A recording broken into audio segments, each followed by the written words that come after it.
میرا رہنما قرآن، شفا ہے نور ہے قرآن، جلا دل کی میرا قرآن، رضا رب کی میرا قرآن۔ پھر ہم نے انہیں جگایا۔ بعث کا لفظ جو ہوتا ہے اس کا معنی ہوتا ہے بھیجنا، یعنی ہوش و حواس کے ساتھ بھیجنا۔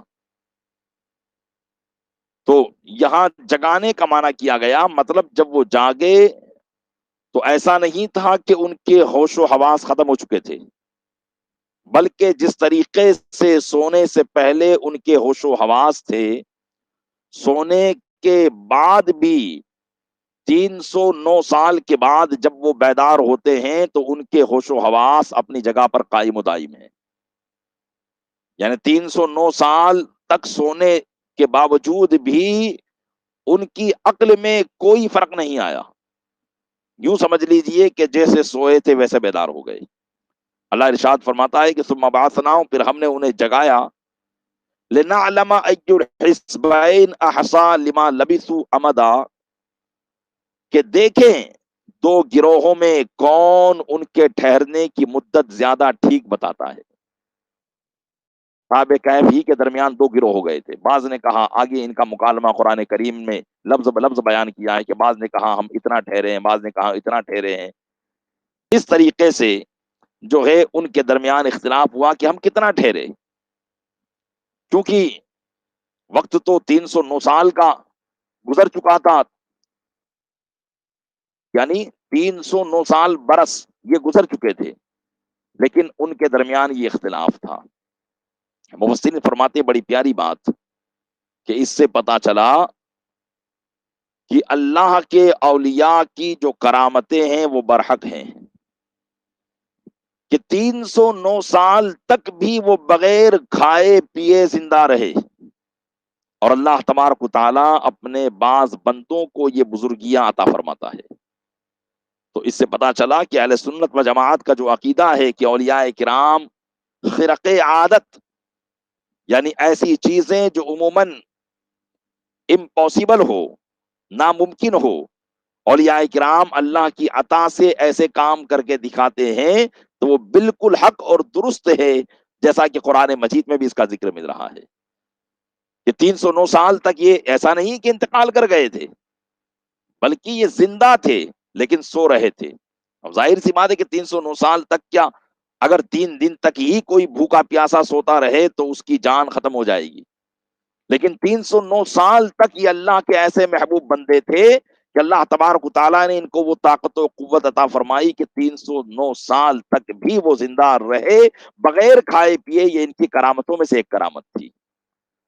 تو اسی وجہ سے ہم مانتے ہیں کہ بزرگان دین اللہ کی عطا سے ایسی باتیں کر سکتے ہیں جو امپاسبل ہوتی ہے، جیسے غریب نواز کا ایک کٹورے میں پورے آنا ساگر کو سما دینا، غوث پاک کا 12 سال ڈوبی ہوئی کشتی کو نکال دینا، کہ 12 سال سے برات کی ایک کشتی ڈوب گئی تھی، اپنے ہاتھ ڈال کر نکال دیا، ایک لمحے میں یہاں سے کوسوں دور کا سفر کر لینا۔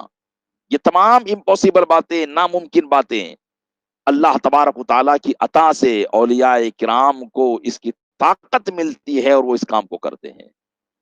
اور دوسری بات یہ بھی پتا چلی کہ اللہ کے ولیوں کے جسموں کو زمین نہیں کھا سکتی، ورنہ زمین پر اگر اتنے سال تک کوئی چیز پڑی رہے تو وہ ہڑپ کر جاتی ہے، وہاں سے وہ چیز غائب ہو جائے گی، خود بخود یہ معاملہ ہوتا ہے۔ اور انسان کا جسم بھی چونکہ مٹی کا ہے، لیکن اللہ کے ولیوں کو اگر وہ زندہ رہے اور کئی سال تک سوتے رہے تب بھی زمین ان کو نہیں کھاتی، اور انتقال کے بعد بھی ان کے اجسام ان کی قبروں میں صحیح و سالم رہا کرتے ہیں۔ اور انبیاء کرام علیہ الصلوۃ والتسلیم کے تعلق سے تو بالکل صریح حدیث ملتی ہے کہ نبی کریم صلی اللہ علیہ وسلم ارشاد فرماتے ہیں، ان اللہ حرم علی الارض ان تاکل اجساد الانبیاء فنبی اللہ حی یرزق، بے شک اللہ نے زمین پر نبیوں کے جسموں کو کھانا حرام کر دیا ہے، تو اللہ کے نبی زندہ ہیں اور رزق دیے جاتے ہیں۔ یعنی جس طریقے سے وہ دنیا میں رزق دیے جاتے تھے اسی طریقے سے وہ اپنی قبر میں بھی زندگی، اپنی قبر میں بھی جو ہے رزق دیے جاتے ہیں۔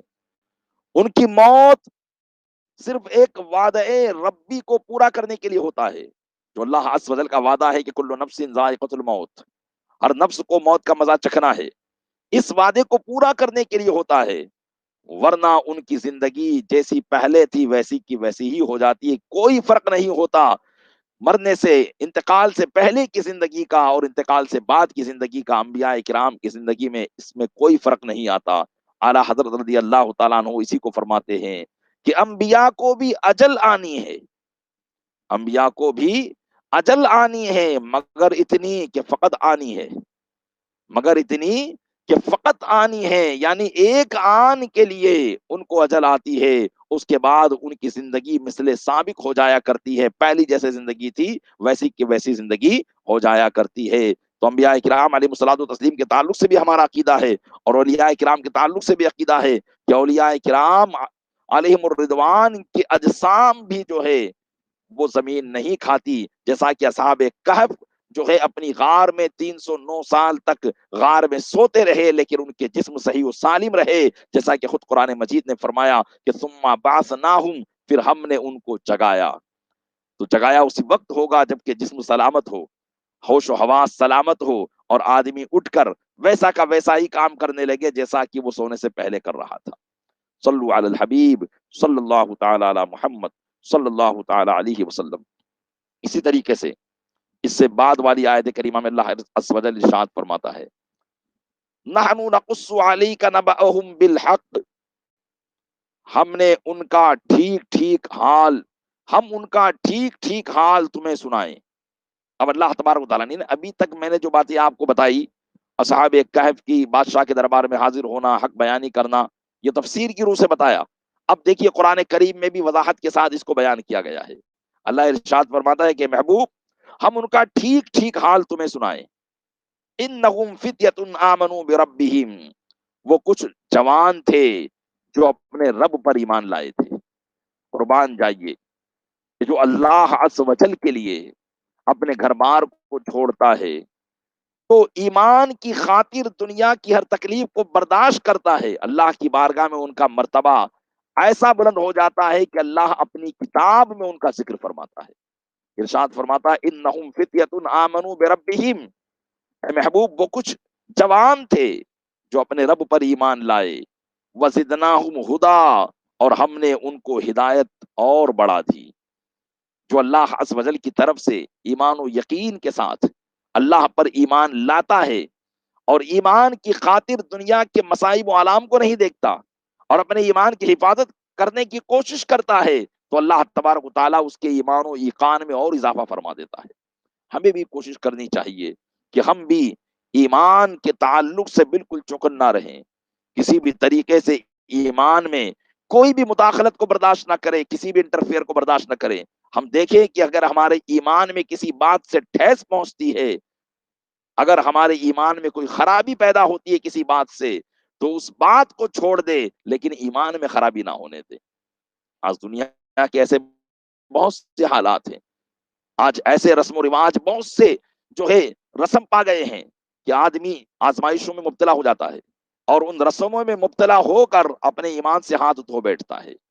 تو پیارے اسلامی بھائیوں، یقیناً ہمارے لیے ایمان کی حفاظت کرنا یہ ایک نہایت ہی عظیم ہمارا مقصد ہے، اور اسی ایمان کی وجہ سے ہم اپنی آخرت کو بہتر بنا سکتے ہیں۔ اس لیے ہمیں کوشش کرنا چاہیے کہ اپنے ایمان کو ذرہ برابر بھی ہم سے وہ جدا نہ ہو، ہمیشہ ہمیش ایمان ہمارے ساتھ میں رہے، اس طرح کی ہمیں کوشش کرنی چاہیے۔ اللہ تبارک و تعالیٰ اپنے محبوب صلی اللہ علیہ وسلم کے صدقے میں ہمیں اپنے ایمان کی حفاظت کرنے کی توفیق عطا فرمائے۔ ارشاد فرماتا ہے وَرَبَطْنَا عَلَىٰ قُلُوبِهِمْ، اور ہم نے ان کے دلوں کی ڈھارس بندھائی۔ کب؟ یعنی اللہ تبارک و تعالیٰ نے ان کے دلوں کو حوصلہ دیا۔ دیکھیے جب اللہ عز و جل کی رضا کے لیے کوئی شخص کام کرتا ہے تو اسے حوصلہ اللہ تبارک و تعالیٰ عطا فرماتا ہے۔ اللہ فرماتا ہے کہ ہم نے ان کے دلوں کی ڈھارس بندھائی۔ کب؟